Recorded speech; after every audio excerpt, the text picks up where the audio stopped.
తన భర్త అత్తవారింటికి వెళ్ళిన తర్వాత తన భర్త సంపాదించుకున్న ఆస్తి ఉంది. తన భర్త సంపాదించుకున్న ఆస్తిలో ప్రాపర్టీ ఉందనుకోండి.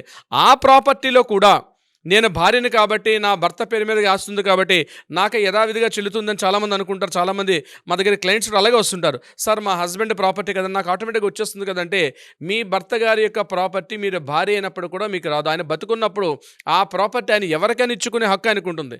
భార్యని కాబట్టి నేను ఎవరికైనా ఇస్తే నేను అడ్డుపడ నాకు లీగల్ హక్కు ఉంటుంది. నా భర్తే కదా! బయట వారు కాదు కదా!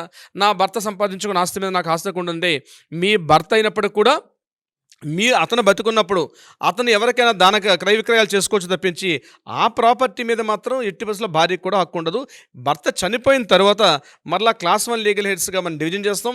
క్లాస్ 1 లీగల్ హెడ్స్ కింద అప్పుడు మరలా భార్య, కొడుకు, కూతురు, తల్లి వీళ్ళందరికీ హక్కులొస్తాయి. అంటే 1/3 ప్రాపర్టీ మాత్రమే ఆవిడకొచ్చే ఒక భాగం మాత్రమే తనకొచ్చే అవకాశం ఉంటుంది తప్పించి, ఎవరికీ లేకుండా పూర్తిగా నేను భార్యని కాబట్టి పూర్తి హక్కులు నాకు చెందాలి అనుకోవడం అనేది చాలా ఇంపాసిబుల్. అది ఎట్టి పరిస్థితిలో కూడా జరగదు.